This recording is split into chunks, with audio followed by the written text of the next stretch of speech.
Hello, everyone. Welcome to the virtual employee orientation. This is Mark, of course. Before I begin, I want to let you know there's both new employees that have just gone through the tax class, and then there's also returning employees that have been here for over 10 years. So I want to welcome everybody. Obviously, I want to give a big welcome to all my returning employees and thank you for coming back. It's going to be a interesting year, and for the new employees, I guess you wouldn't know what's different because you haven't been here. So a lot of changes this year because of COVID, of course. So that's what I plan to do is go through those changes, how the office is going to run this year. At least that's the plan right now. Some of the stuff will be for the returning employees. They already know it, but it's going to be a nice refresher. And then some of the stuff for the new employees, it might be going over your head, but that's fine. We'll teach you more as you come in the office. So I'm not going to go over tax law changes for 2020. That's going to be another seminar or another recording.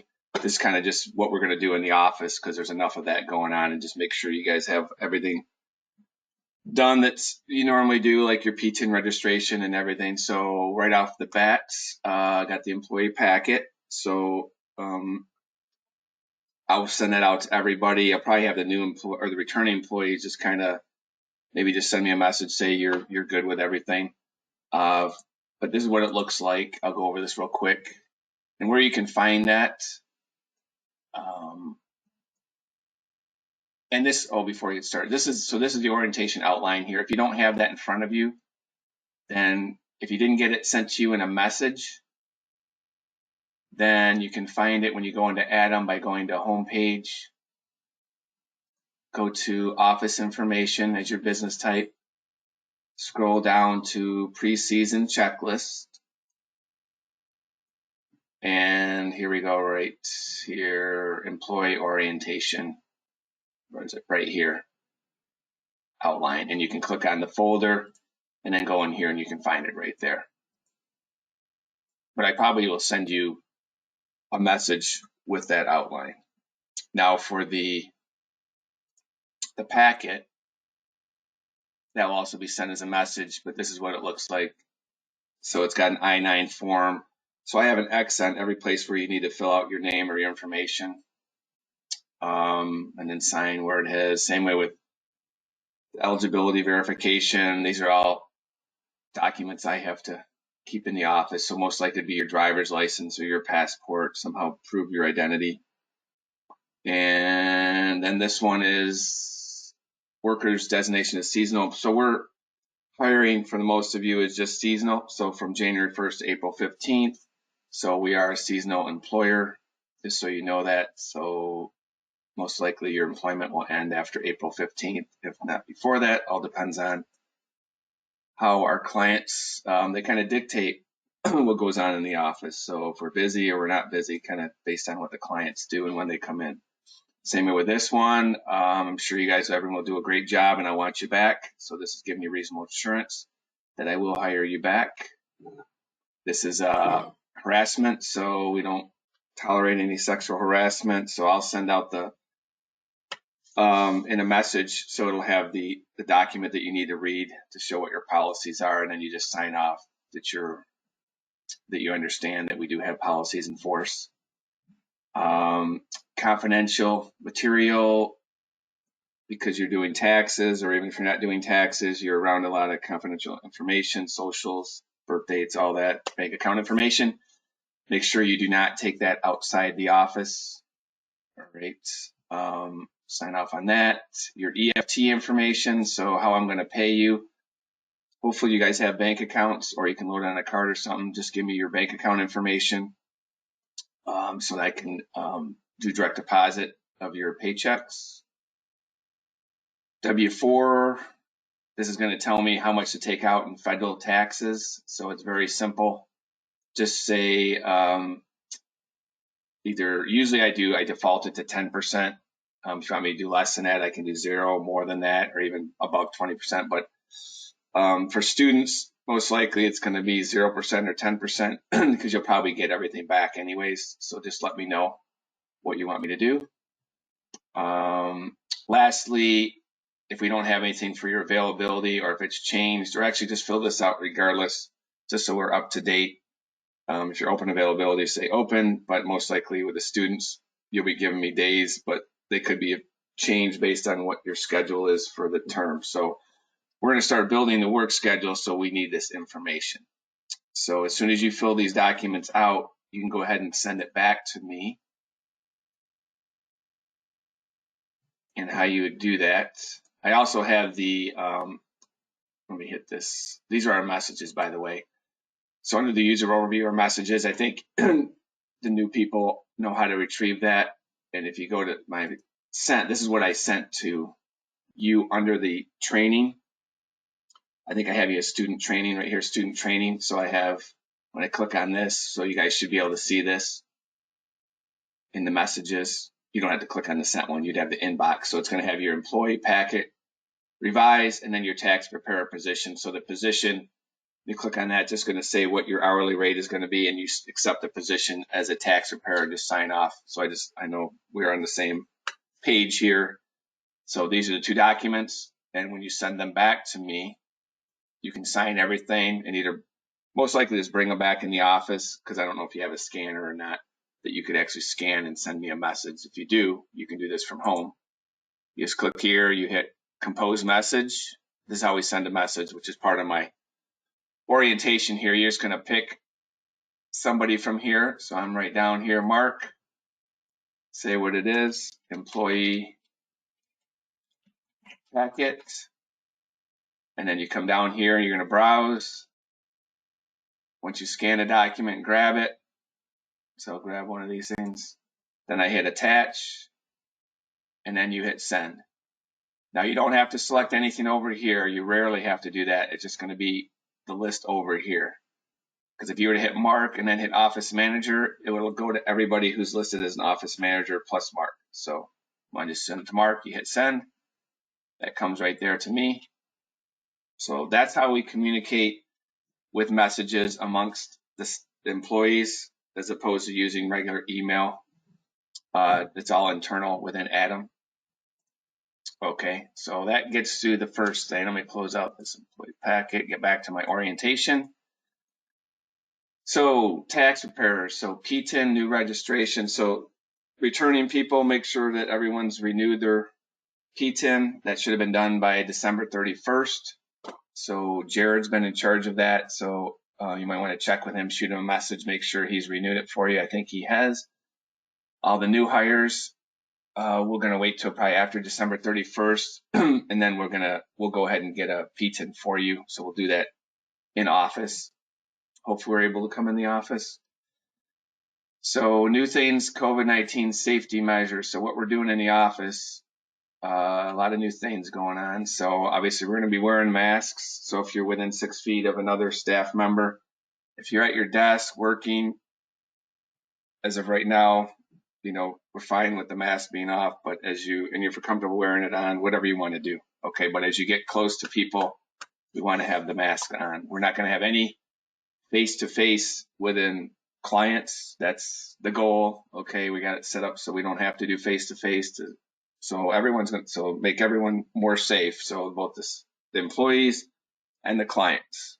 Okay, so we just want to, if some of our clients get a little upset, let them know we're doing this for them. Okay, it's not just for us. You don't know if I have COVID or not. So, it's protecting you so you can be here as a client with us for many, many years to come. All right, we're not doing this for us. We're doing it for you. Just keep pushing that out. We're doing it for them, not for us. Obviously, it's for both of us, but all right, so that's no face-to-face appointments with client. And I'm going to explain how we're going to do that. Break room, we don't really have much of a break room anymore just because we're trying to keep everyone to their own space. All right, you can still use the fridge and everything like that, but then just eat at your desk. Dropbox at West Saginaw, we have a Dropbox now that's in the back of the building. It goes right into the building when the clients drop it in. Okay, that's 24/7. So again, they don't have to be face-to-face. They can slide it through the slot. They don't have to even come in the building. Service window. I wish I could show pictures of this, but as of this time, it's not done yet, even though it's been worked on for over 2 months. So in the back of the building, we're going to have a service walk-up window. So the clients with their issues or needing help, picking up a check, picking up their tax return, they're going to come up to the window as opposed to walking in the building. Okay, I think this is going to be a good thing, not just for COVID, but I think in the future, this is actually going to be a nice thing to have. It's quicker for the client. They don't have to wait and, come inside with all our crowded lobby and everything. So we can keep them, if they're coming to pick up, instead of coming in, they just stay out. All right. So I think in the long run, that's the reason why I went to all this effort to put a service window in, which it wasn't simple and it's still not done and it wasn't cheap. Okay. So I'm hoping this is going to be something we want to have for years down the road, not just one and done. All right. Dropbox I needed to have regardless. I mean, that's a good thing, regardless if there's COVID or not. We should always have that. Curbside. Okay, so now the clients, when they pull in, if you've seen our building lately, we have signs all around it on the building, in the back of the building. So now they can check in from their phone with a mobile app. It prompts, they immediately go into our lobby screen. And again, for you new people, just follow along. I know you probably are like, what are you talking about, a lobby screen? I haven't even showed you Adam yet. So I'm sorry, some of the stuff is going to go over your head, but you'll catch on quick once we demonstrate it. And I will demonstrate it a little bit toward the end. But anyway, they'll go in the lobby and then we get alerted that they're in the car and we go out and take care of them. South Cedar, we're not going to have a South Cedar office like we have in the past. They're not going to be doing taxes. They're just going to be accepting drop-offs, and then we're going to scan it in, and then all the preparers are going to be at West Saginaw or remote, and they're going to work on the tax returns, get them completed, discuss it with the client, go over the results. If the client's happy with getting their tax return on their phone or on their computer, they don't have nothing to pick up and they can e-sign, or if they want to pick up the tax return and sign there, then the people over at Cedar Street are going to then print it out and then give it to them, but they will not be in the office, or if they are, very limited will be in the office. And then all we're doing is basically picking up, scanning, and then giving them whatever they need, and then they're on their way. But we're not going to have any preparers doing tax returns over there. Okay, so the staff is going to be very minimal. I'm thinking at the most 3 people, but we won't know until we actually start doing this. All right. Remote, we'd have some people, as of right now, Eric, Rick, and Jack are going to be our remote preparers. We might have another 1 or 2. So hopefully that should work out fine, because as many of you know, when COVID hit in March, the preparers that were remaining, we all went remote. And we did that from mid-March all the way to June. Okay, so it's nothing new. We've already done it. It works. It's a little slower. It definitely can be done because we've done it. So it should not be a big deal. All right. And that was when we didn't really have any policy or plans in place. Okay. Now we do. So this remote thing should be I think it should be pretty seamless, really. But, obviously there's going to be bugs to this as we're learning it. Soft phones, I just got off the phone with our programmer, so they're in the works. What he showed me was pretty cool. All right, it's going to run through Adam. I know I've been talking about this for years, and we haven't got it yet, so COVID kind of pushed everything forward. So we are doing it. It probably will not be, I'm hoping by mid-January that we can make incoming and outgoing calls to Adam, and that's going to help out our remote people, especially. We might not do it in-house yet because of the high call volume, and see how things work, because it's going to roll out a basic version of a soft phone. And a soft phone just means that we're going to do everything through the computer as opposed to picking up a hard phone. All right. So as of right now, he tells me he thinks he can have something by mid-March, hopefully sooner, but I don't know. Until then, we'll have to figure out something for the remote people. Drake Software. So Drake hosted, that's no longer. We replaced it with a company called Verito.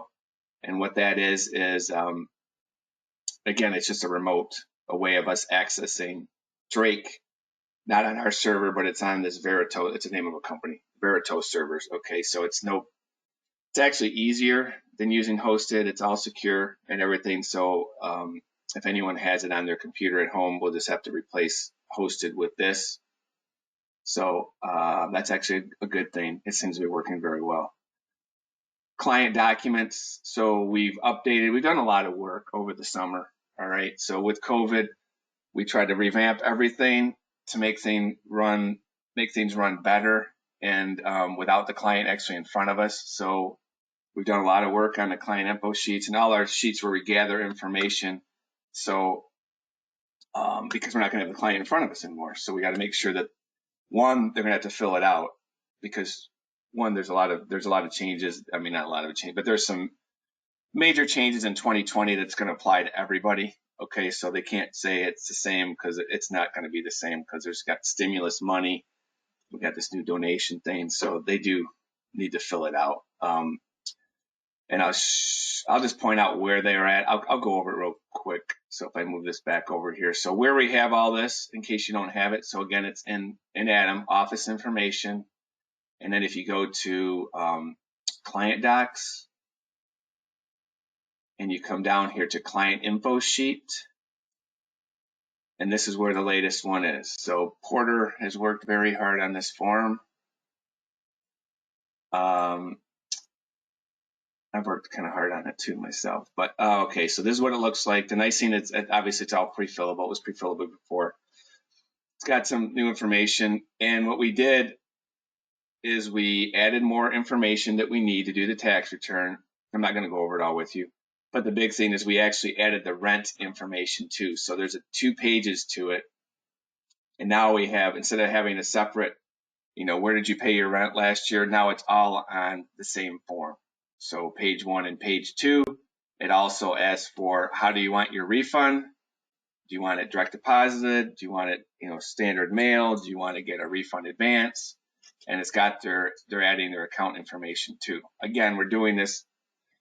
Good idea to do it, but 2, they're not in front of us, so we're trying to get as much information as we can before we pick up the phone and go over the return with them. So pretty excited about this form. I'm hoping everything goes well. They can easily fill it out. It's on our website.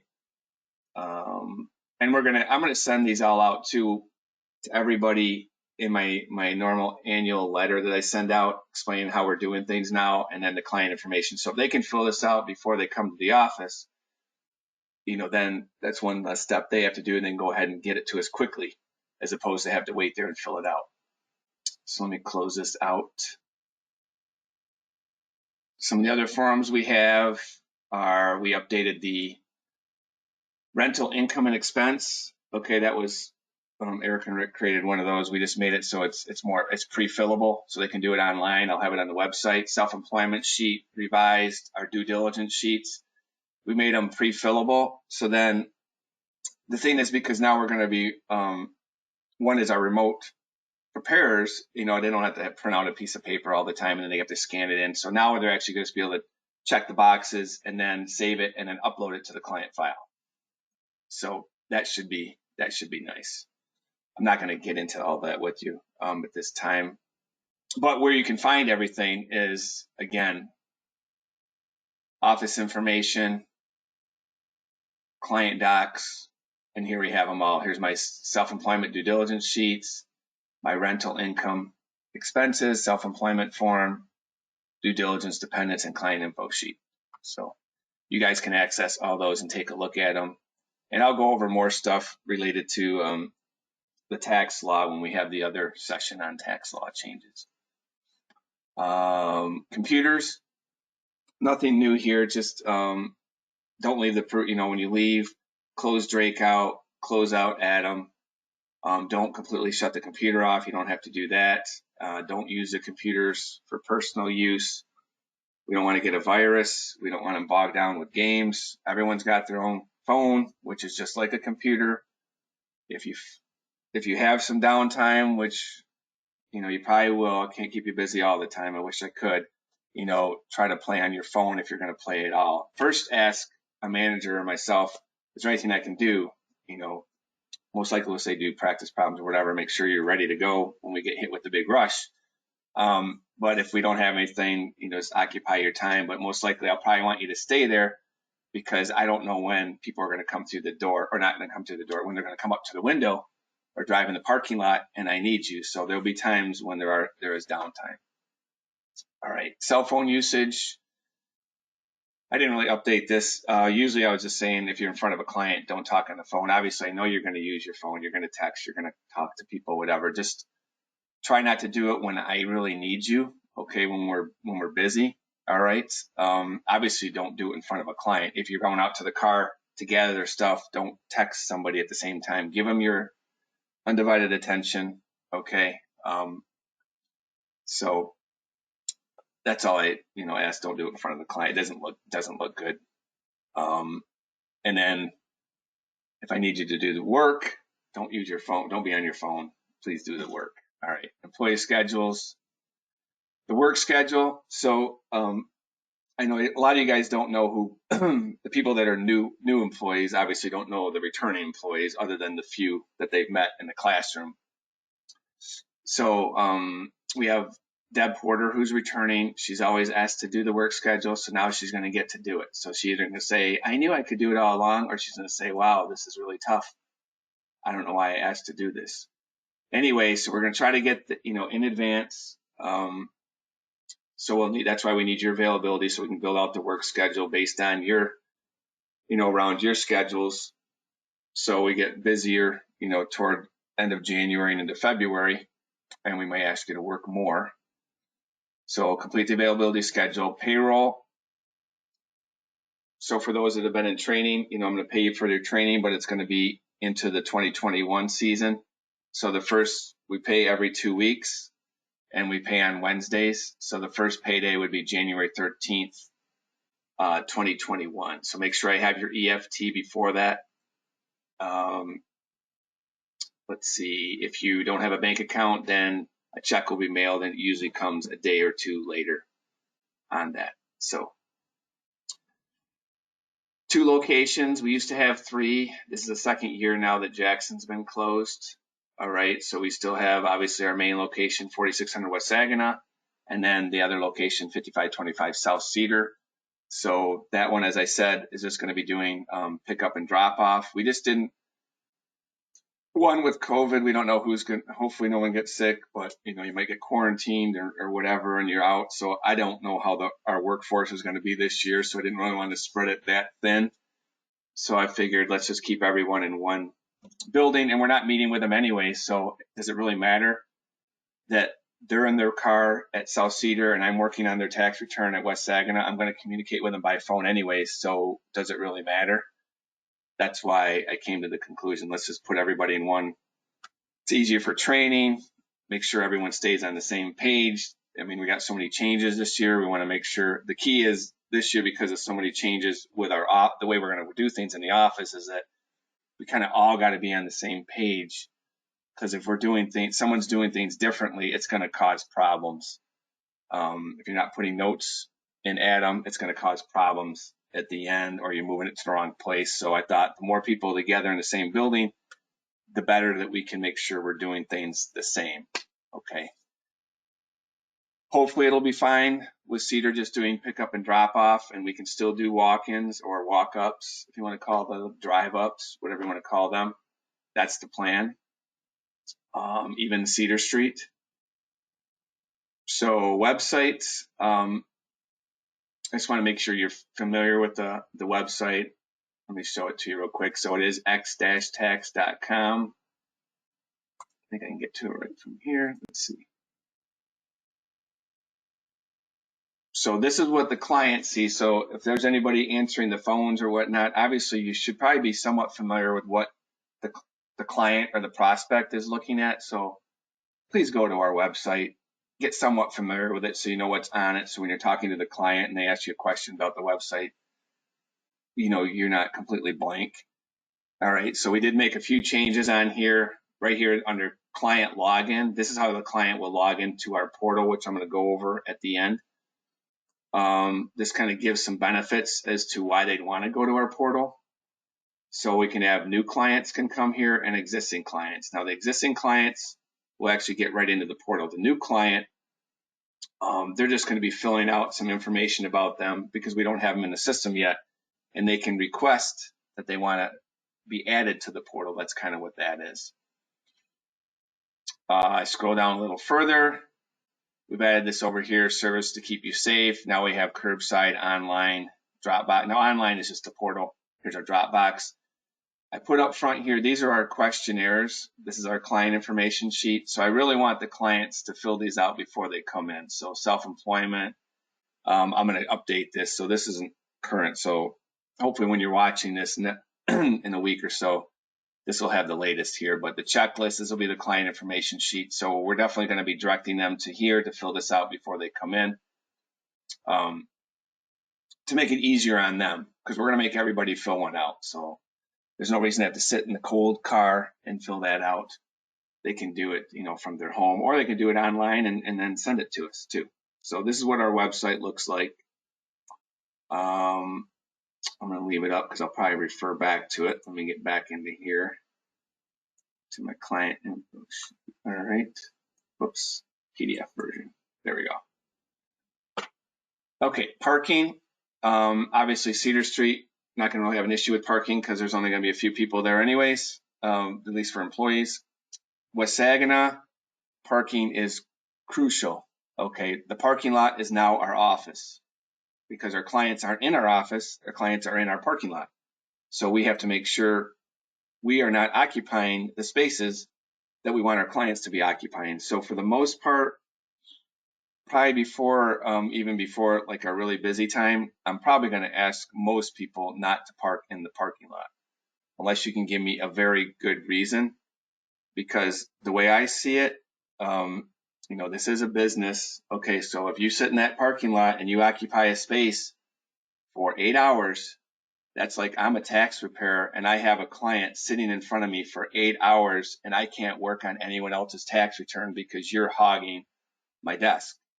If you hog a parking spot, you've hogged it for the 8 hours. I could have had probably 16 people in that spot. You multiply that by $150. That's a lot of money. So I really would rather you not be in the parking lot occupying spots that my clients can occupy unless you have a very good reason. Okay, that's how I see it. So the parking lot is now our office. We're going to be running in and out of that, going from the building to the cars, grabbing documents, giving documents. So we need people to come and go. We don't want them sitting in there a long time, so we got to keep it moving. So that's how the parking lot's going to work this year.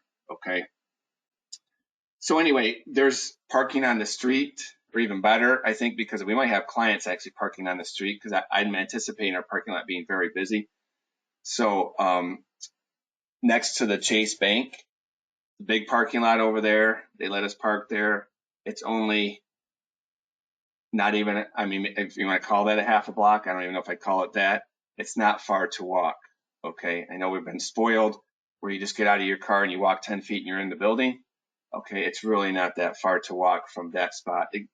For the young people that are going to move on from X-Tax and get a better job, you move to the big city, guess what? You are going to walk maybe a half a mile before you get to from the subway or wherever you are. So this is really not far to walk, even if it's cold.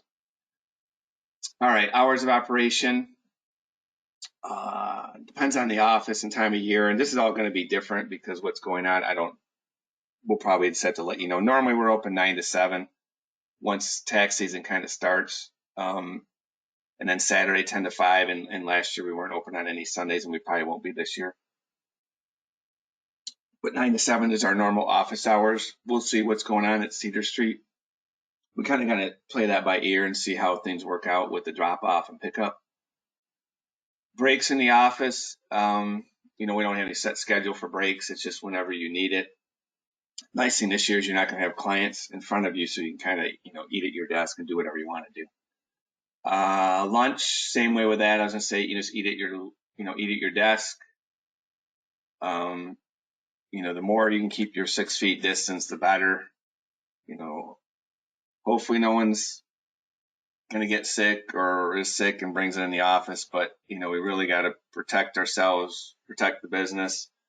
We don't, if we, that's why we're keeping the clients out, okay? Because it gets very crowded, as you guys know, and if people get sick, then we get closed down, and then we don't do tax returns. So we don't want that to happen. We just want to be, everyone be safe. We're going to clean our areas. Probably the best thing would be to, remain at the same desk if you can. That would be the best thing to do. But I know with everybody's schedule, it varies as to when people can work. Dress code. So, we're casual.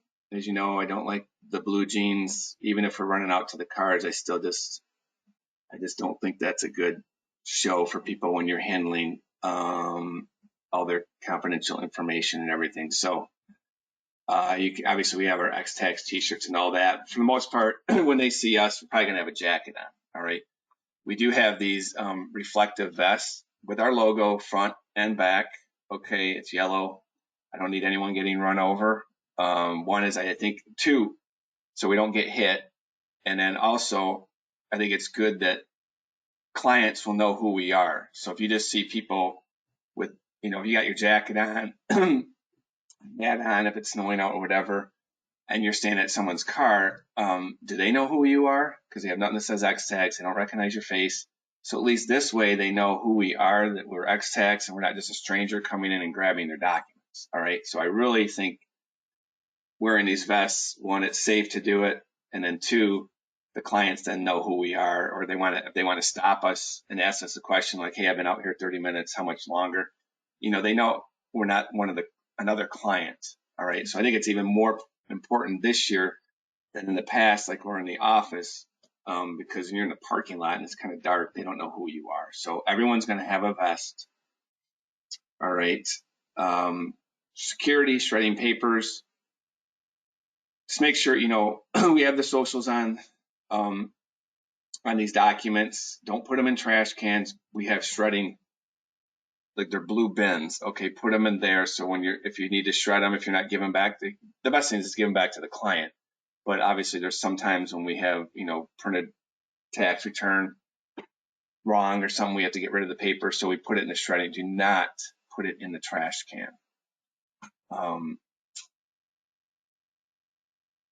Okay, Drake and Adam, they're secure. They're located off-site. They're backed up nightly. So we have our security measures in place, but when you put in the trash can, excellence goes in the dumpster, then, who knows, there's people that are dumping in our dumpster that shouldn't be, but they are. But if they see documents in there, we don't need that happening. We do, with the tax returns, we started doing this last year.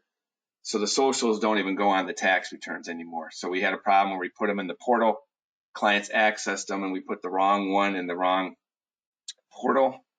Or even we even gave them the wrong tax return in a paper copy too. So now it has X's for their socials for both the taxpayer, spouse, and dependents. So then even if we do make a mistake, because we do make mistakes, we try not to, but we do, at least we're not giving away social security numbers to somebody else on mistake. Job positions, obviously answering phones, check pickup, cashier runners, they're going to be the ones actually running to the car and greeting them. People who transmit the returns, review them, and obviously tax preparers. So there's a lot of things that go into running X-Tax. It's not just preparing a tax return. If that was it, that would be lovely, but there's a lot more to it. Okay, you got to pick up the phone, answer their questions, service them, get them what they need. So tax prep is just one part of the whole business. Okay. Positions, returning employees. I think I got most of the people that are coming back. So I don't know who's going to be over at Cedar yet. And there's only a few people. So, they're not really going to be managing a whole lot over there. I'll be the manager here. Jason will be my flunky, assistant manager, garbage man, whatever. He's going to be the one in charge of the issues or whatever. He doesn't have to do all the issues, but he can be in charge of making sure they get done. Okay, so he can delegate those out to other people that are very capable of handling that. But he's going to be the person, and obviously there's there's going to be some that he's not going to be able to handle, then I'll take care of it from there. On-site senior preparers, I wish I had pictures of everyone, but these are the list of people. And for these new employees, these names mean nothing to you because you probably don't recognize it other than maybe Jared and Jason. These guys, Rick, Eric, and Jack, are going to be working remote. They can also help, if we need help with some of the rookies, they can call them up and maybe get help online, on the phone, I mean. So until you meet them, the names really don't mean a whole lot. Cedar Street, again, is going to be kind of going to learn from how things are going to work over at Cedar Street and see how many people we need. Answering phones, all phones roll over to West Saginaw, more so this year than in past. I really don't need the people over at Cedar Street, the ones that are fewer over there answering the phones. Make them ring over here at West Saginaw and we'll take care of them. This stuff is more for the phone staff, sell X-Tax. Why is X-Tax better than the competition? It's basically, if you go to our website, you can kind of see our selling points. But I'll go over that with the support staff in another meeting. Referral types. So we give $25 off for anybody who's a new client for the most part, but we also want to know why they came in, how they heard about us, so we can find out what's working and what's not. I'm not doing as much, actually I'm really not doing any advertising this year because I don't know what to expect. I don't know, one, are we going to get closed down? Two, are we going to have a bunch of sick employees? So I can't even handle the people coming in if my marketing campaigns worked. So I figured that would be the worst case scenario is you pay money for a marketing campaign and then you can't even service the new clients coming in. So I just said, forget it. Too much going on this year. There's too much uncertainty. So, I already, internet, people always hear some internet, Facebook, that's just basically people talking to each other. Refer a friend, that'll still happen where their friends refer each other. Road sign, we still get people off the road sign just by seeing our signs. And then we have our Pole Insurance clients. That's insurance agency upstairs. They get discounts, and if they bring in their declaration pages, and I can show you what that is. If you don't know what that is, they'll get discounts. So, and these are people that are prior years. Otherwise, any new client will get $25 off if they, and you guys can do this too, participate in this. So refer a friend program, what that is if you refer somebody to come to X-Tax, get their taxes done, and we give them $25 off, and then we give you $25 for sending them in. Okay, that works with all of our clients, works with all of our employees. So if you know anybody that needs to get their taxes done, tell them to come on in. You guys can do the taxes, or you don't need to do the tax return. Whoever does the tax return, that's, we'll give you $25 and then they get $25 off. That's kind of how that works. Free gifts. So we give free gifts to all of our clients. So when we went into quarantine, whatever, kind of shut down where the clients couldn't come in, we didn't give a whole lot of gifts away because it's a little harder when you're running out to their car to service them. But now we have the window, so we can slide it under the window, and then Cedar Street obviously they can take care of. They have the plexiglass up. They're gonna have the plexiglass up on their counters, so when the clients come in to drop off their information, and then hopefully just get out and come back later or whenever it's finished. Anyway, so we give them free gifts. So new this year, we had these flashlights, pens, back scratchers, t-shirts. So we're kind of running low on the t-shirts and everything. But so we thought gloves might be a good idea this year. So they're out there shivering away, standing at our service window and, probably bitching like, why can't I come inside? And so we, here, take some X-Tax gloves to keep yourself warm while you wait another 15 minutes to wait to get the window to pick up your check or whatever you're going to do. So I thought that was I didn't come up with that idea, but sounds like a good idea. One, it's small, so we don't need a lot of room to store these things. And then two, we've never done it before. And then three, it's kind of a nice way to break in the fact that you're outside and you're not warm inside, you're kind of cold outside. So here's some gloves to keep you warm. So I think the clients will like it and hopefully ease them into the service window. But, they can sit in their car too and stay warm and listen to their music and do whatever. And, we take care of them. That's what we did this over the summer, and it worked just fine while they're in their car, but it wasn't wintertime either. Electronic filing and refunds. So obviously we can electronically file the federal, state, and city. I don't know about East Lansing yet. I hope we can, but I don't know for sure. I'm thinking we might have to mail it again this year. E-file begins. I don't have a set date. I'm guessing somewhere in the 20th time frame, probably 20 to 25th time frame. And we can e-file the current year, which would be 2020, and then the prior 2 years, 19 and 18. We can do that for federal and state, city, only for the current year. Okay, that hasn't changed. Normally when they do e-file, it takes approximately 21 days to get their refund. Some could be as quick as 1 week. Some could be as long as 7 months. Who knows? But on average, actually more than average, like 90% of the refunds do come within a 21-day turnaround. Okay. Now, with me saying that, I want to point this out down here. This has been going on, I think this is the 3rd year now, or maybe 4th. So refund delays for anybody who gets earned income tax credit, additional child tax credit, or American Opportunity Credit. So your tax preparers should know, oh, those are all the refundable credits, right? And when you have refundable credits, you have fraud, all right? So that's why they're delaying these, because they want to make sure that your tax return is actually accurate. So you put in that you're getting $8,000 back. They want to try to verify that income on that tax return. So they delay it, and they wait until they can actually match that up when the employers have to send those W-2s to the IRS, and then they can match it up before they release this refund. So that is why these returns get delayed. So again, this isn't new. I think this is, at least, I know for sure it's year 3, if not year 4. So the client should be aware of this, but we still will post it on information that we give them, so they know if they come in January 10th, they're going to say, oh, 21 days, I can get mine, sometime in early February. Well, or actually, no, in that case, yeah, toward the end of January. Like, no, you're going to wait because you have earned income credit on your tax return.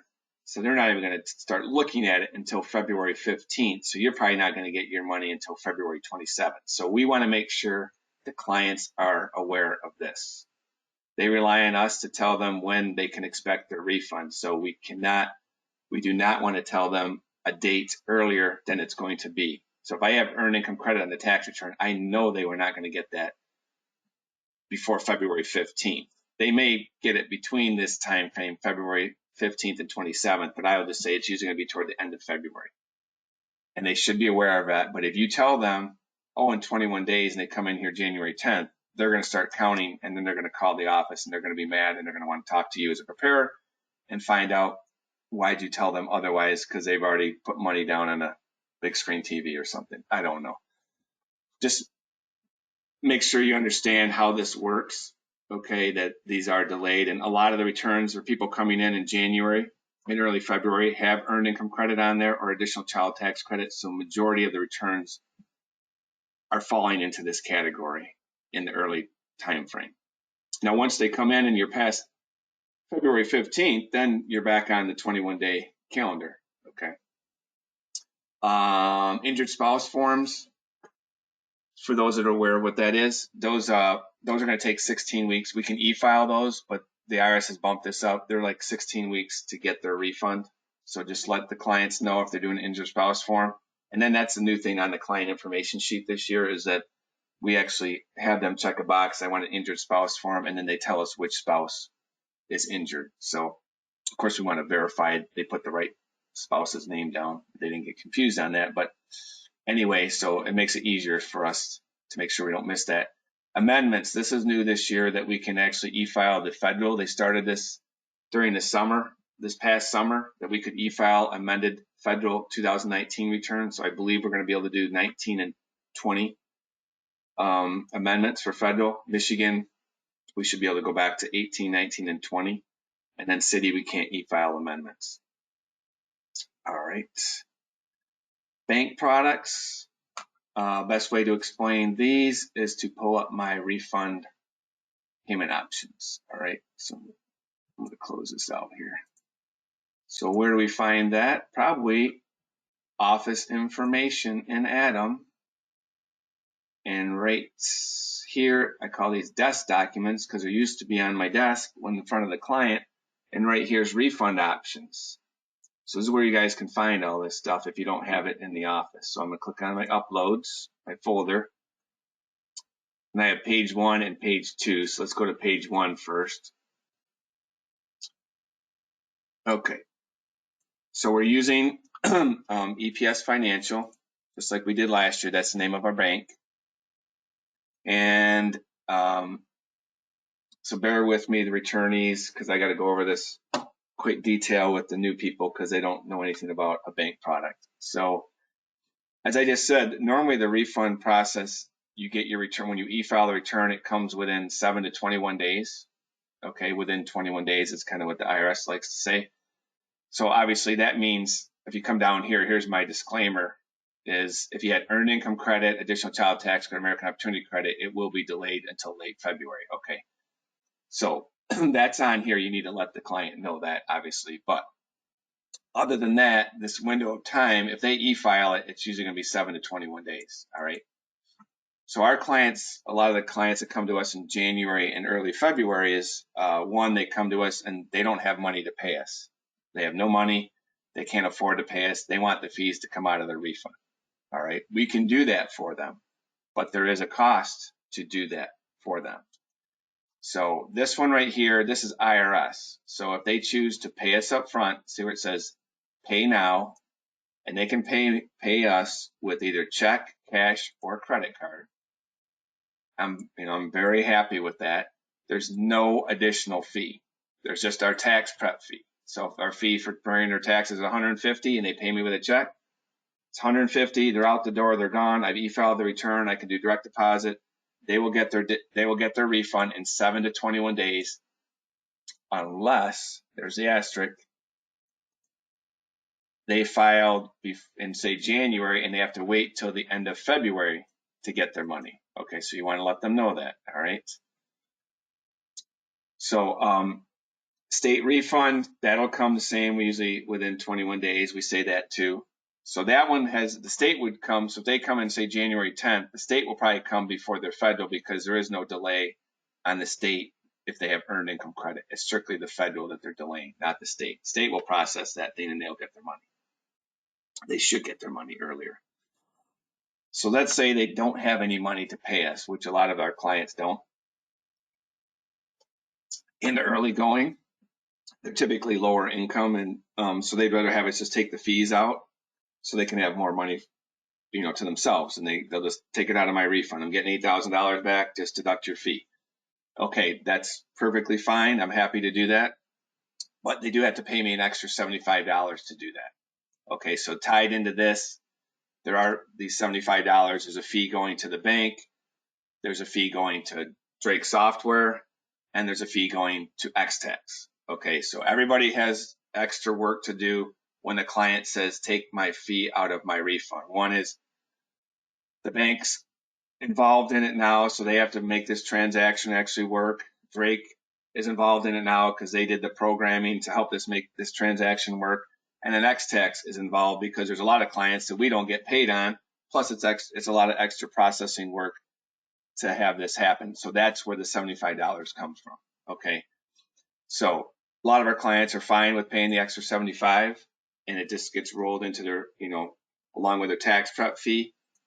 And it all comes out of the refund once it's issued. So 7 to 21 days, unless earned income credit, additional child tax credit, and it's before the February 15th timeframe. Then the earliest it probably would be late February. So we don't get paid until the refund gets issued. So a lot of our clients have back taxes. So the IRS might take their refund and pay their back taxes or child support or whatever they have prior year debt. And if that happens, X-Tax doesn't get paid a dime. Okay. And it does happen. It happens a lot. Okay. And that's why we have to charge a fee for it because there's a lot of times we're not going to get paid anything. So unfortunately, just like anything else, you have to, even though you might have, this client has no debt and we know we're going to get paid, but I know there's another client that I'm not going to get paid. So that's kind of how the fees come into play here. All right, so this is the speed right here. So if they choose this one, it's no faster than this one, as you see. So sometimes our clients say, I didn't get my refund until March, and I paid an extra $75 for that. And you're like, no, the speed was exactly the same whether you paid us up front or you had us take our fees out. Fees are, the speed is not any different at all. Okay. One more thing I want to point out, if they go with just have the IRS send them the check or direct deposit, the direct deposit is 7 to 21 days. If they want the check to be mailed to them, it's an extra week. So in that case, it would be 14 to 28 days. Okay.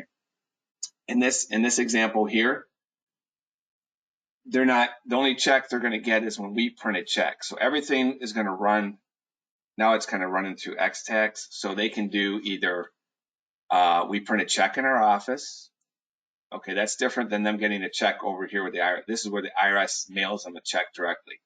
This one is EPS gives us authorization to print a check in our office, or they can do direct deposit right into their bank account, or they can load it onto a Visa card. So over here, their option is either standard mail or direct deposit. So I might actually, maybe I'll list that out right here too. That might be nice, then it all matches. And over here, then the next option is they can actually get a Visa card, and so they don't have to come back. It gets loaded automatically on this Visa card, and then they use it. But there are some fees involved that we need to tell the client about. Direct deposit will just go right into their bank account, and then this one, we print a check, and then they'll go to get it cashed, which typically they go to Walmart, and Walmart will cash them for like $8. So Walmart has a lot of cash, and so millions of dollars they must have in their vault to pay all these checks. And it's not just from X-Tax, it's from across all the tax offices in the city. Okay, so that's how this one works. These are called refund transfers. Pay later, all fees deducted from your refund. A lot of our clients like this. And these are the options. So they're going to tell you which one they want to do. They might ask you a couple questions.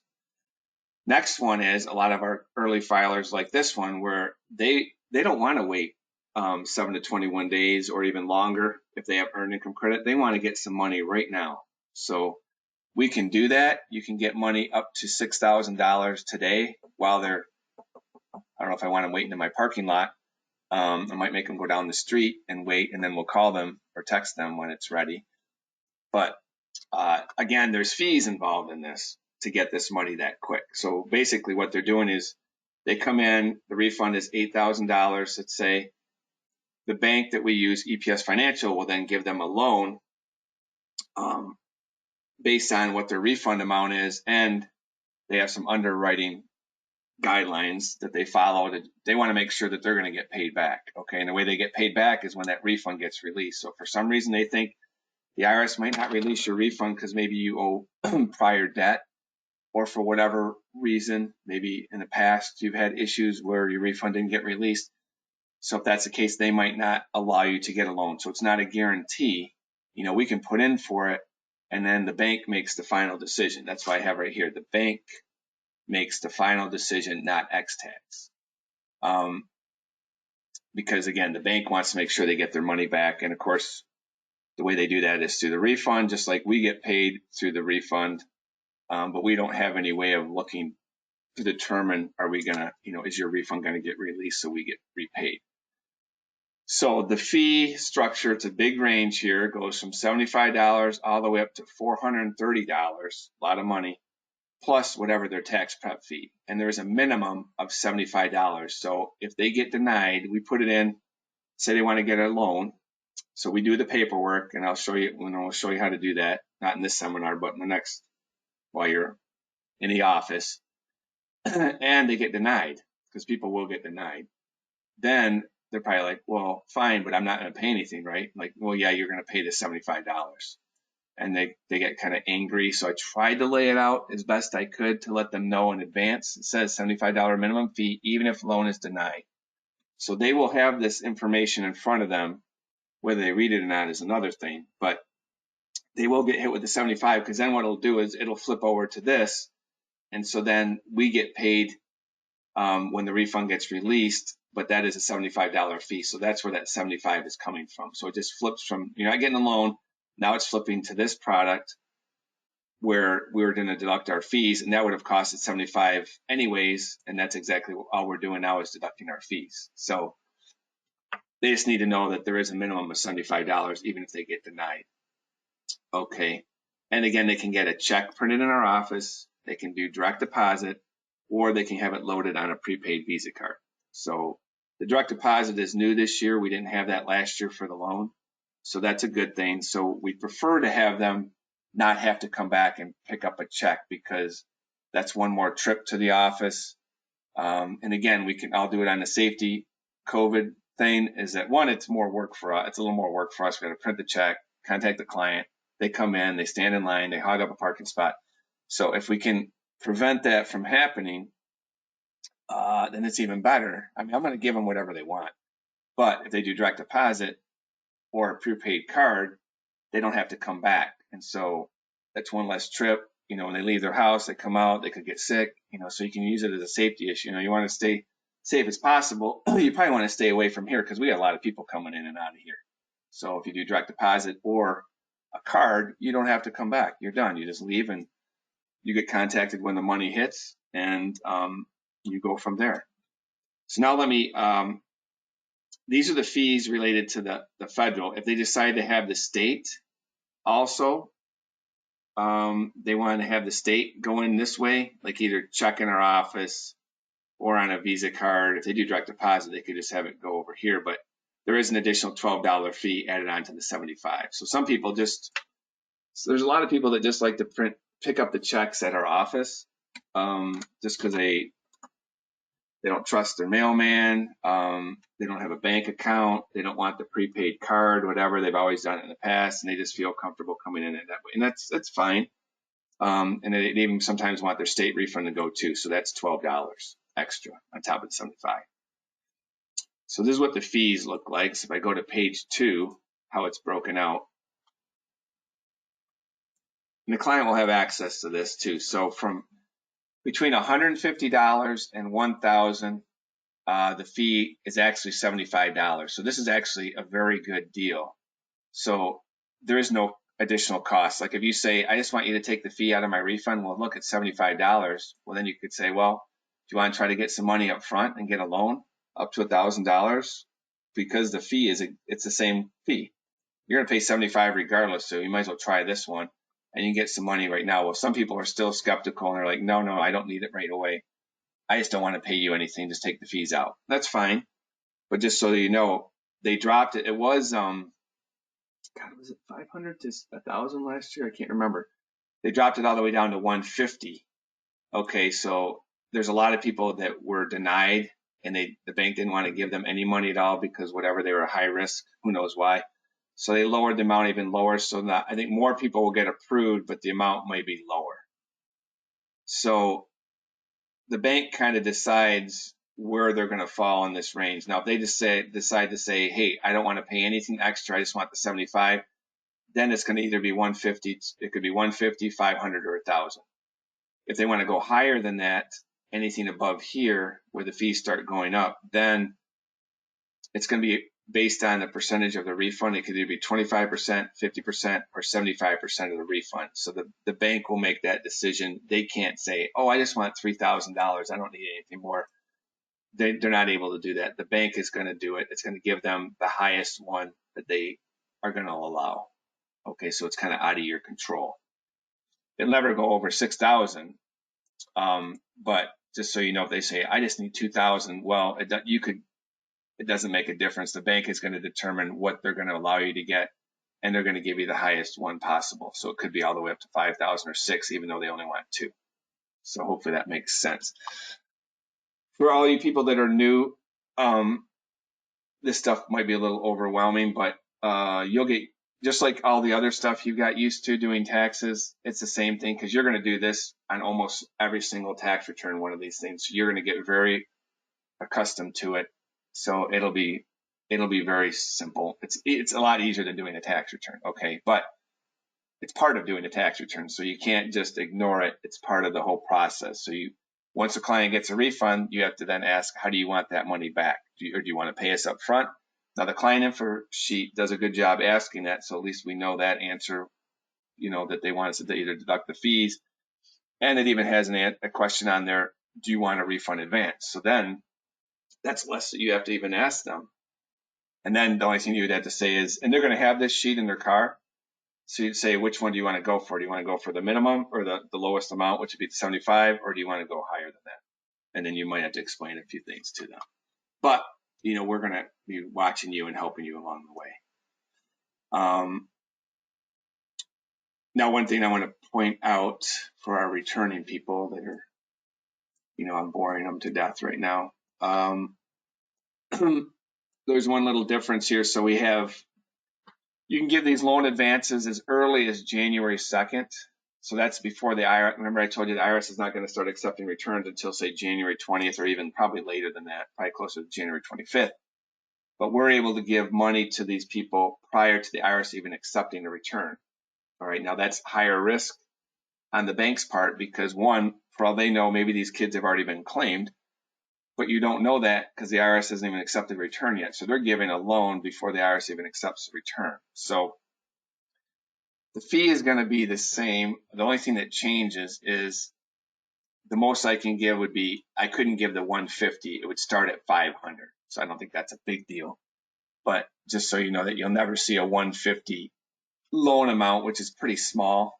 I don't know how the client's going to react to $150 when they really want $6,000. I don't know if they're going to be pissed or what. But anyway, that's the way it is right here. So anyway, they can't get the 150 for the ones before the IRS starts accepting. After they start accepting, then it'll drop all the way to 150.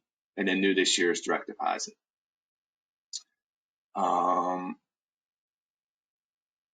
Okay, and I talked about these, anything between the 150 to 1,000. It's $75 charge. There's basically no interest fees on that. The fees are going up once it goes beyond the thousands, because then the IRS is starting to charge, or not the IRS, the bank is starting to charge a 36% APR. And it's all based on how many days it takes to have that loan repaid. So if the IRS releases that refund in 7 days from the date they file, they're not going to pay a whole lot additional fees. Because if you look at this chart, how I calculated this stuff, I use the minimum is based on getting the refund in 14 days, and the max is 60 days. So the bank will not go beyond 60 days. So if, say, this client does not get a refund for like 6 months, this is the max it can be based on what amount of money that they got. I cannot go over that. So that's a good thing. And then if the IRS actually releases it, say, in like 7 days, then that means this amount would actually be less. That's why your fee may be less if the IRS releases your refund in less than 14 days. But it will not be more than the max. Okay.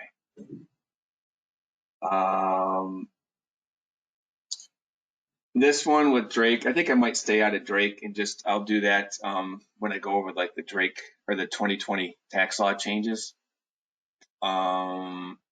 Same way with Adam here.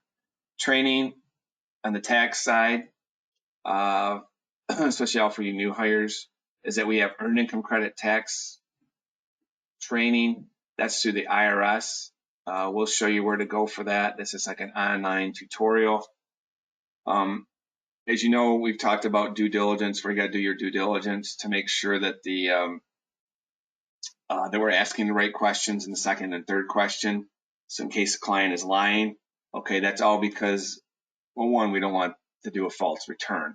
But two is the IRS is coming down on us, all right, and we can be assessed penalties if we don't do our due diligence, all right? So I want to make sure, one, I want to make sure you're properly trained. So I trained you in class. Maybe I didn't do a good job. But two, the IRS has their own tutorials that offers more training so that if they ever come and question me, I can say, one, I did my own training, and two, they listened to your tutorials, so I think they were properly trained, okay? That's why we have you do the EITC training through the IRS website, and we'll show you where that is. Practice problems, we have more practice problems for you to do just to reinforce what we've already learned. And I encourage even the returning employees could probably do that to get their feet wet and get back to used to using macros and the right ones and all that. We did make some changes there. OJT, that's on the job training. So let me show you where that is. Again, you go to the home page, and that one, I have that right here. Job positions and OJT. I just need to update it, but for the most part, it's pretty current. So when I go into my tax preparers, here I have one and on the job training for Adam. So how to learn what you need to know about Adam and what you need to know about Drake and the tax law. So if I were to open this up, and it's a checklist, so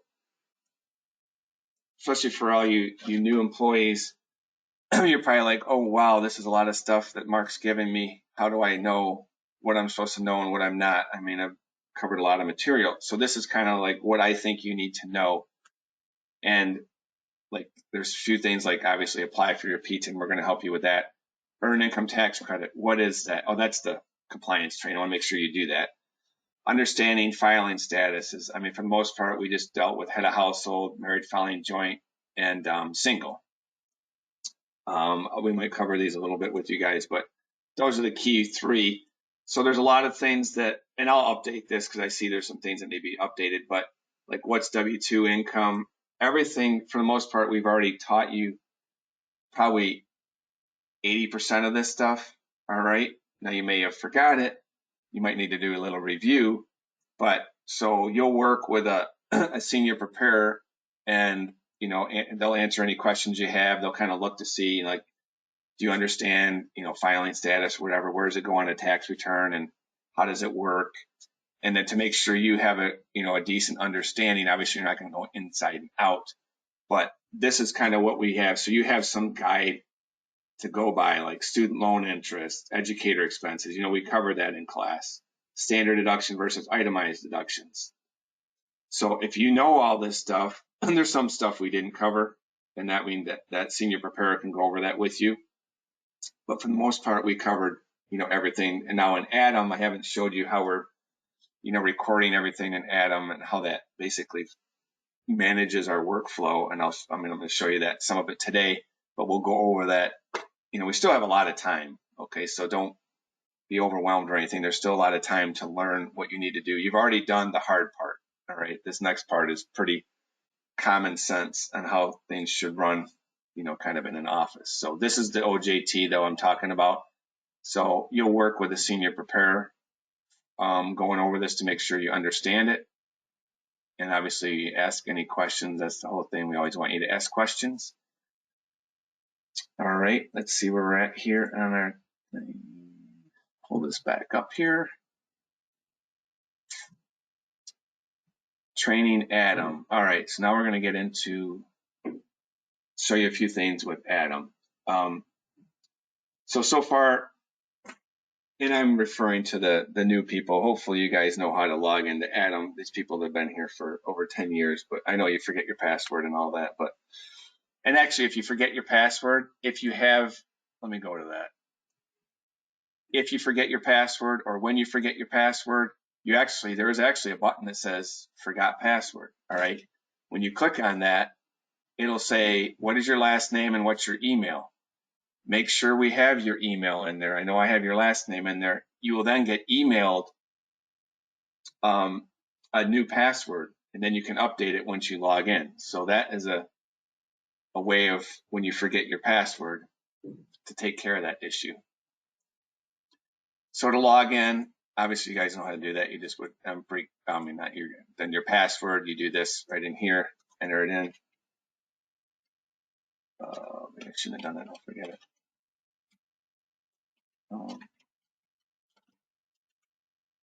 Okay, so I don't have it yet, but I'm going to give you guys, right now the new people have been logging in under, I think, student training. So I'll have it where you guys all have your own login, and I'll let you know when I have that. So it'll be your first initial, and your last name, and then it'll just be password 1, like right here, and I'll send that to you so you'll know. And then once you log in, it'll tell you to change your password. So you can do this on your phone. So the main reason you might want to log into Atom on your phone is to get your work schedule.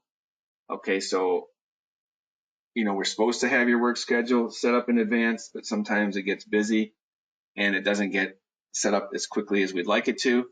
So you might be in a class or whatever. If you want to check to see, oh, am I working tomorrow, whatever, you can do that on your phone. So to access that, if you go to one, you can put the link on your phone, but if you don't do that, if you go to our website, xtax.com, if you can remember that, and then scroll to the bottom, and right here it says employee login. So when you click on employee login, that'll pop up the login page.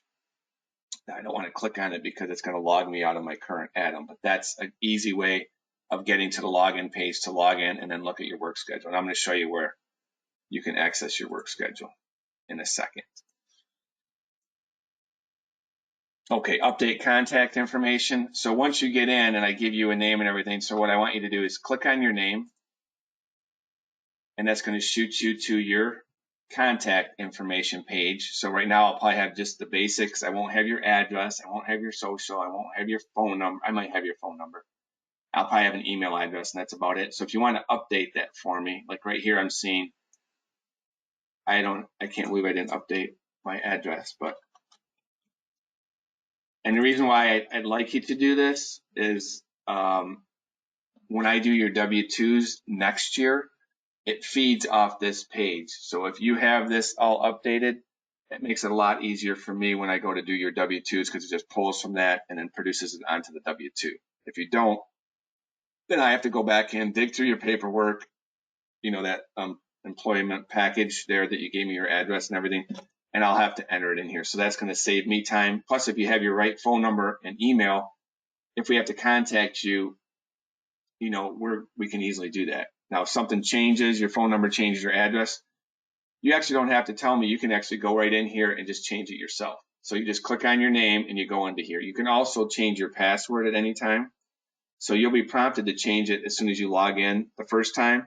But if you're like, oh, I want to change my password, you just come in here to this page, type it, and hit save, and you can change it your own password.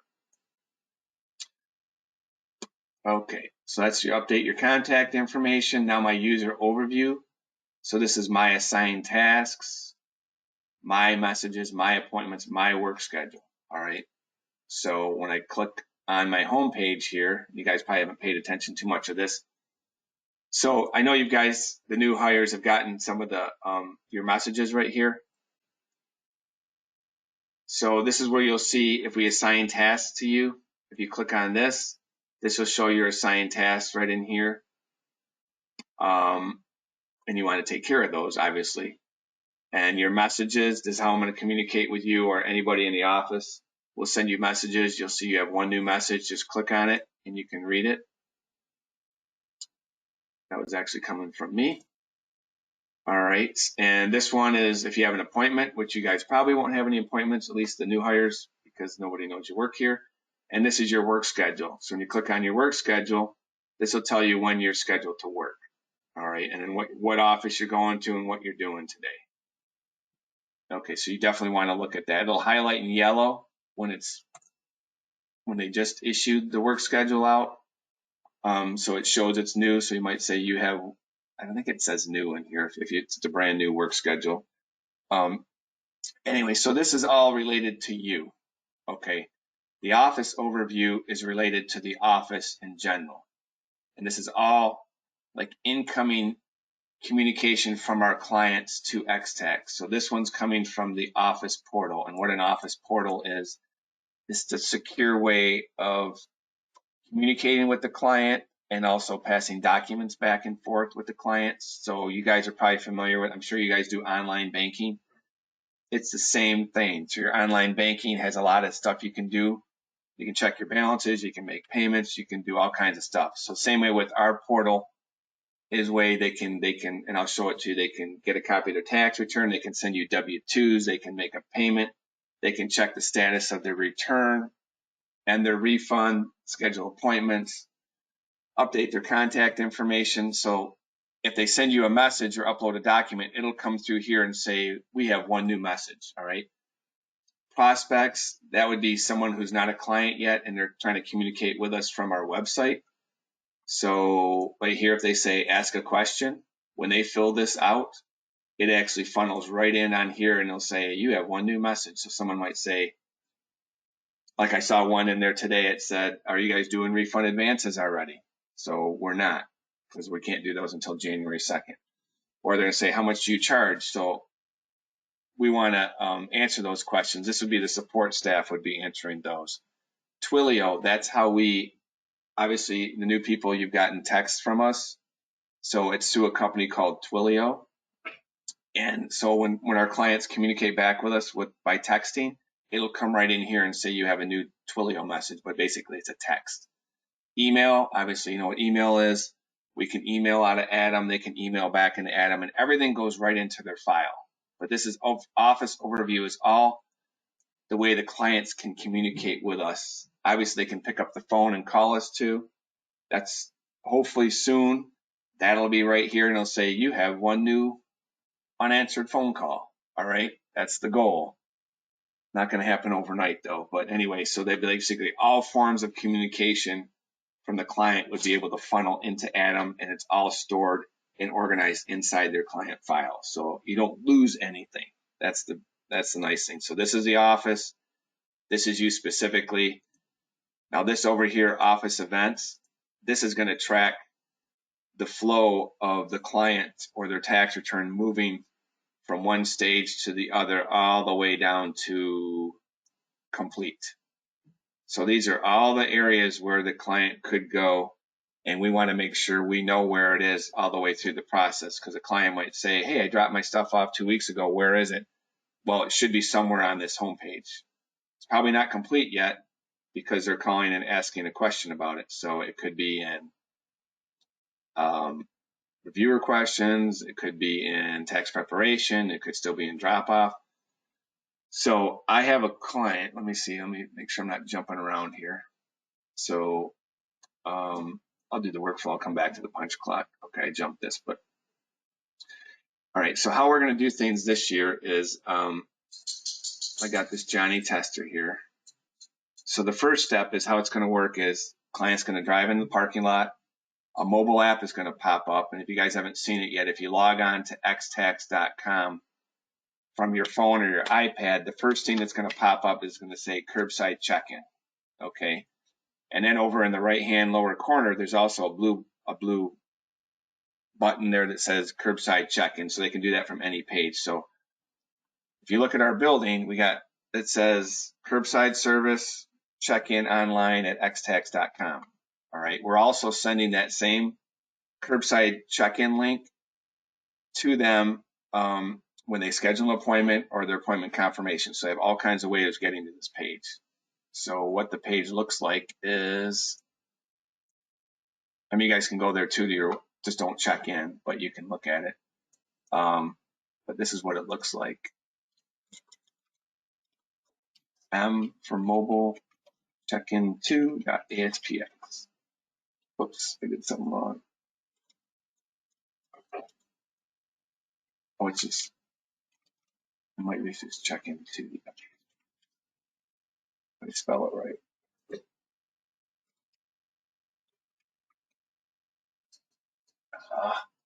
One more time and then I'm going to stop.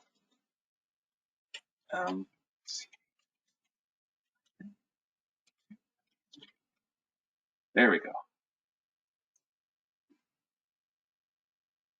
And this is going to be a phone, so it's going to look like this. So first thing you're going to do is pick the site. It's going to say reason for your visit. You get to say a tax appointment, walk in, drop off, pick up tax return, tax refund questions, whatever.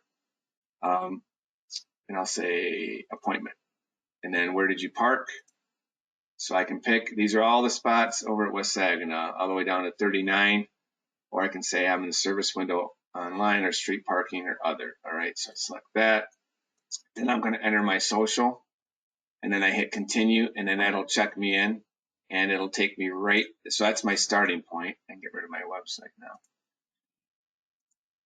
and that'll take me right into the lobby. So let me move this guy to my lobby, kind of give you a brief overview of how this is going to work. So that would put them immediately into the lobby.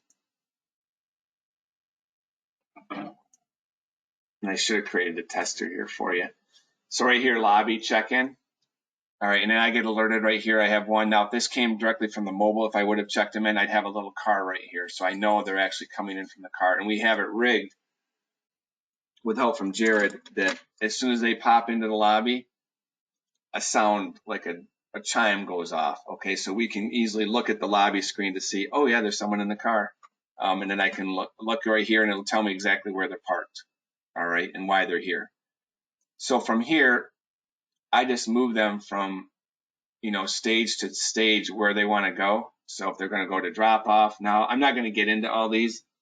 I'll briefly get it. Drop off now just means they want that return done right now. They're a walk-in and they want it done right now. All right. If they have an appointment, I just take them right to tax prep. So because we made so many changes with this, what I did is I went through and I wrote a description for every single event. Okay, so you guys know what so it'll explain what is drop off now, what is drop off easy, what's drop off amendments, what does that mean, what's first review now. Okay, these are all new things that we never had, but guess what, we never had a pandemic before either. So you got to change with change, otherwise you're going to be left behind. Okay, so when March hit and COVID hit, we had nothing in place because we've never seen this before. Okay, now we've had time to plan and prepare for what's going to be coming during this tax season, and that's what we did. Okay, obviously we're going to be throwing a few curveballs, and we're going to have to make some changes along the way, which is not a big deal. We're used to it. Just go with the flow and change in the right direction. Okay, so that's why we chose to not have face-to-face. Figure it's better to keep everybody safe, including the clients and obviously the staff. But this is how it's going to work. So anyway, I went through I don't have enough time to go through all this, and you guys don't want to listen to me anyways. But I put descriptions for every single one, and where you can find that is again on the home page, and I have it under office information, and it's under job positions, OJT, and right here it says office event descriptions. And you go right into here, the PDF version, and I think it's about 7 pages. So all the way from the top, all the way down. What's pending my to-do list? What's lobby check-in? How does this work? Parking lot awaiting docks. Drop off now. Explains it all. Obviously, I'll go over this, with you guys, and I'm gonna have I have a description for people that are working remote. So tax repairers 2021. This is for my remote tax repairers. I'll have another one for my in-house tax repairers. Basically of those events. So preparers don't need to know what every single event is on the homepage. Okay, there's a lot of stuff over here. Okay, you don't need to know, tax prep. You don't need to know every single one of these things. So on the ones for tax repair, I'll outline just what the events are that you need to know. So office events are just tracking it from start to finish. And we're tracking it all the way through. So different people have different jobs. I have some people that all they do is review, so they focus on this area. People that just do taxes, so they focus on this area and probably when the clients drop it off. People that transmit the return, they focus on this area. So there's a lot of stuff going on. It's all part of what the office does, but not everybody has to know every single way through, except for me, okay, and a few other key employees. All right, the more you know, the better you are, but obviously you only can learn so much in a small amount of time that we give you to learn. But that's what this is. So that's what the office events are. It's the flow of the office from start to finish of a client. User overview is the tasks or messages or appointments or work schedule related to you. Office overview is incoming communications from the client. And then obviously it's just like a phone call coming in. We got to answer it and then we reply back to them. And we can assign it though to specific preparers. So you probably won't get involved too much with this. So I'm showing you more than you may get involved with, but I just wanted to make sure you kind of have an idea of what's going on. And again, you'll have a senior preparer working with you that'll help you all the way through. Okay, so I'm gonna close this And then we get back to here. We're about done. Office overview, went over that. I kind of went over what the client portal looks like. And I'll show you guys again, when we go through the checklist with you guys for the new hires, the OJT, part of it is that you understand what the client portal looks like. So I think it'll be more helpful if a senior preparer just works with you and shows you the things than me trying to throw all this at you at one time. But it's all on the job training checklist. Now, punch clock, I will show you that. That's up here. I kind of jumped around because obviously that's how you get paid. So you want to make sure that punch in outboard, employee hours, wage details. So when you log in, you have a tab that's called punch clock. So every time in the morning and in the evening, whenever you come to work, you want to punch in. Whenever you leave, you want to punch out. So you hit punch clock, and then you come in here, hit punch clock again. So I'm in right now. So if I hit punch out, now I've just punched out. So if I look at my employee hours, I can see. So today I started work at 8:26. I finished at 5:59. All right, I can go back last week. I can see my hours right here. I can go to the in-out board. This will show me who's working right now. So Kay is still punched in and Kira is still punched in. Okay, they're both where they're working is from their home. All right, I can look here. I can see out, and you guys have access to this too. So I use in-out board all the time to see who's working. And since we have all these remote people, this is really going to come in handy to see who's working right now, who's in the office. So I see, and again, it'll tell me if they're at home or if they're in the office or not. If I look at my outboard, I can hit search.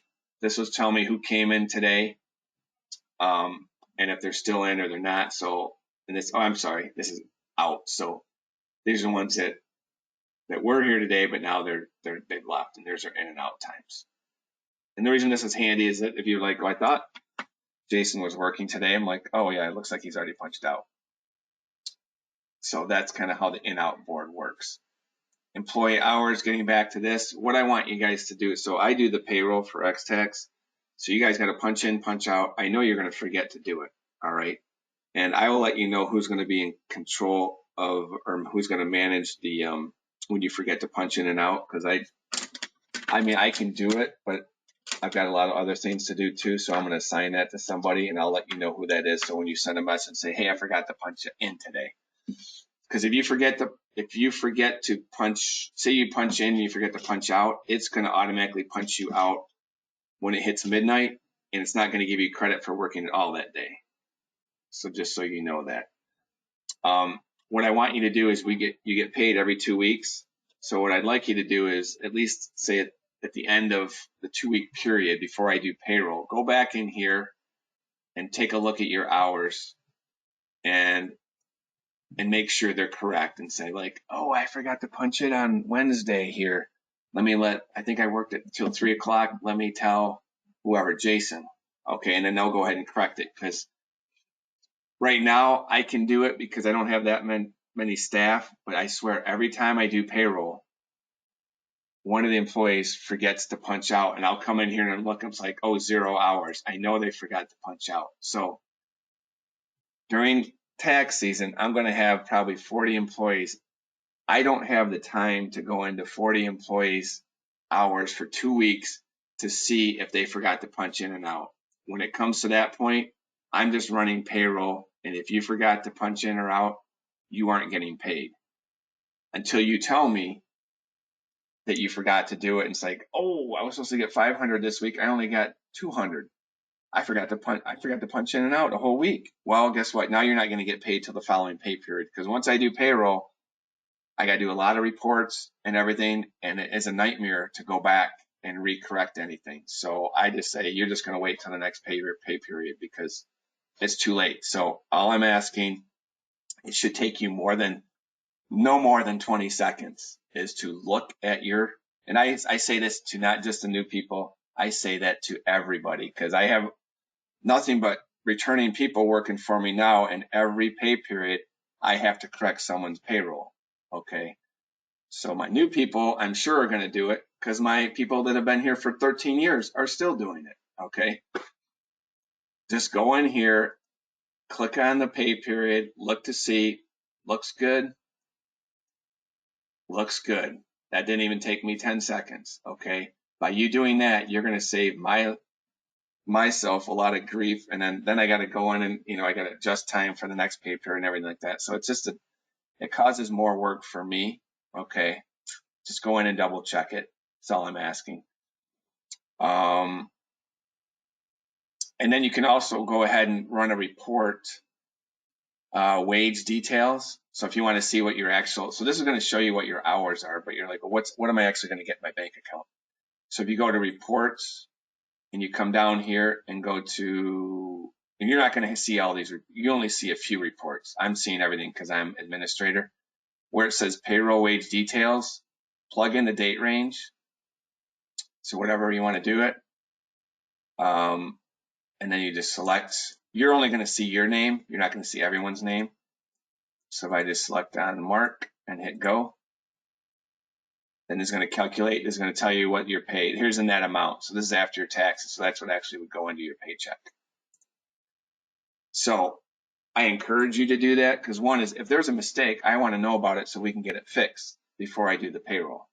So please, I don't care if you look at that every single day, okay, to make sure, oh, I worked 5 hours. Am I getting credit for that? I'm fine with you spending the 20 seconds it takes to do that. That's fine with me because I don't want to have a problem when I come and do payroll. So I usually do payroll on Sunday, and I typically do it Sunday morning whenever I get up. So don't look at it Sunday and send me something after I've already done payroll because guess what? You're now going to have to wait 2 more weeks to get it fixed. And it's not the easiest to fix. I mean, so I'd rather you just do it, do it by that Friday when you leave or Saturday, whenever it is. So anyway, that's how you use a punch clock. Oh, I forgot to show you. So there's also, see the screen help right here? Almost every page in Atom has a screen help.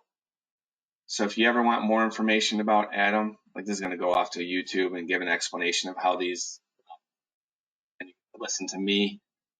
But now we have some other people that do videos, so you don't have to listen to me every time. But say I go to my punch clock and say, like, I can't remember what Mark just said. Do I have a screen help? Let's see. Do we have one on this one? Oh, we do. So here's a video on punch clock, okay? If you look here, this is a long time ago. When was it done? 2014. But for most part, nothing's changed. It's pretty straightforward how to do a punch clock, okay? But say you want information on your assigned tasks. Click on my screen help.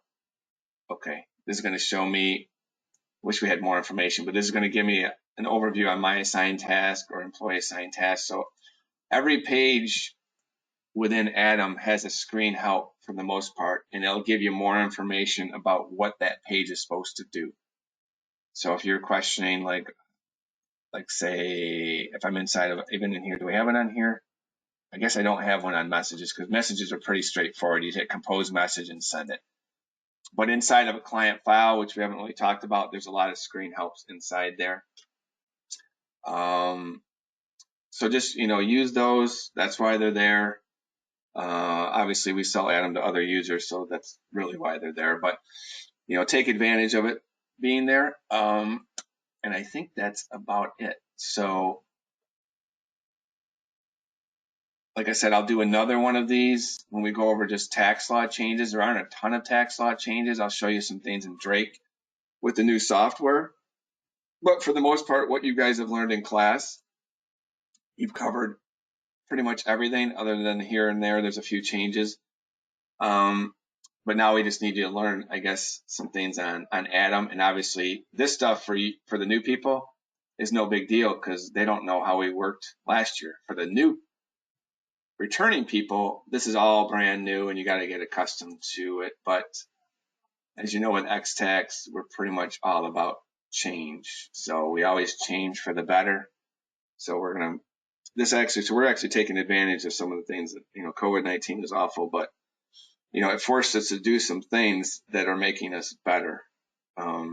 So I think it's going to be definitely an interesting year, but I think we're prepared for it. And we'll see what happens because we won't know because none of it's been I mean, some of it's been tested a little bit, but not to the extent it's going to be with the high volume. So we'll see what happens. And I will be on for another training seminar shortly regarding the updates in the tax law, and then probably one on supports. So thank you for listening, and we'll talk to you later.